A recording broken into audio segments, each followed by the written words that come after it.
উনি দ্বিতীয় প্রশ্ন করেছেন যে চাকরি সূত্রে ওনার বাড়ি এবং ওনার বাবার বাড়ি থেকে 140 মাইল দূরে, তো এই সময় আসরের সালাত এবং মাগরিবের সালাত কাজা হওয়ার সুযোগ থাকে, মানে হচ্ছে হয়তো ওনার কথা বোঝা যাচ্ছে।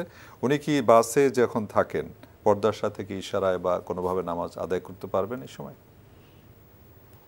যদি আসরের সালাত হয় তাহলে আসরের সালাত আপনি জোহরের সাথে আদায় করে নিতে পারবেন। আচ্ছা। আর যদি মাগরিবের সালাত হয় মাগরিবের সালাত ইশার সাথে সাথে আদায় করতে পারবেন, কাজা হওয়ার কোনো সুযোগ নেই। যে সালাত মানে জামা করার সুযোগ আছে সেই সালাত জামা করবেন।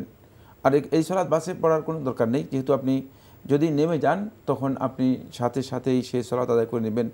বাসে না পড়াটাই এখানে এটা উত্তম, যেহেতু এই সালাতগুলো জামে তাকদিম জামে তাখির করার সুযোগ আছে, আগে অথবা পরে পড়ার সুযোগ আছে। জি ধন্যবাদ বোন, আশা করছি আপনি চমৎকার একটি মাসালা পেলেন যে আপনি আসরটাকে আগে জোহরের সাথে করবেন এবং মাগরিবটা এশার সাথে আদায় করে নেবেন, কিন্তু কাজা করার কোনো সুযোগ নেই। আপনাকে ধন্যবাদ। দর্শক, গত 3 বছর ধরে নগদ ইসলামিক MFS অ্যাকাউন্ট আছে আপনাদের সাথে। আপনারা চাইলেই মোবাইল লেনদেনের নানা রকম সুবিধা উপভোগ করতে পারবেন সুদবিহীন এই নগদ ইসলামিক MFS অ্যাকাউন্ট থেকে। আসসালামু আলাইকুম দর্শক, যিনি এই মুহূর্তে আছেন আমাদের সঙ্গে পরিচয় দিয়ে প্রশ্ন করুন। হ্যালো।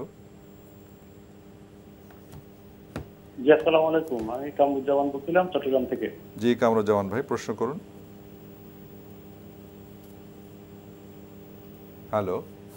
আচ্ছা, আমার প্রশ্ন হচ্ছে আমরা মুনাজাতের শেষে হাত কি মুখে মুছতে হবে, এটা কোনো কি বাধ্যবাধকতা আছে? এইটা একটা প্রশ্ন। আর একটা হচ্ছে জুমার নামাজের পরে আমাদের কি কি ইবাদত করতে হবে বা কি কি নামাজ পড়তে হবে, বা ওটা পড়ার কত রাকাত করতে হবে, কিভাবে করতে হবে, এইটা। আর যদি হচ্ছে বিটির নামাজ যদি আমি রাতে পড়তে ভুলে গেছি, কোনো কারণে মিস হয়ে যায়, পরে আমি এটা কিভাবে আদায় করতে পারি? জি ধন্যবাদ।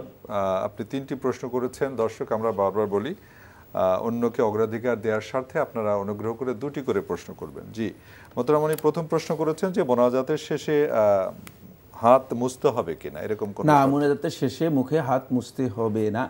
মোনাজাতের শেষে মোনাজাতের জন্য হাত তুলবেন আর মোনাজাত তারপরে হাত নামিয়ে ফেলবেন।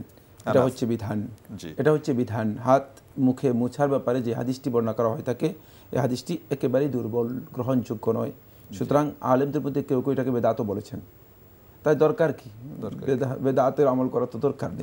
যদিও মানে কেউ কেউ বেদাত বলেছেন, আবার কেউ কেউ বলেছেন না বেদাত নয়, কিন্তু মোটেও দরকার নেই, যেহেতু সহি কোনো রেওয়ায়েত দ্বারা সাব্যস্ত হয়নি হাত মুখের মধ্যে মুছতে হবে। জি।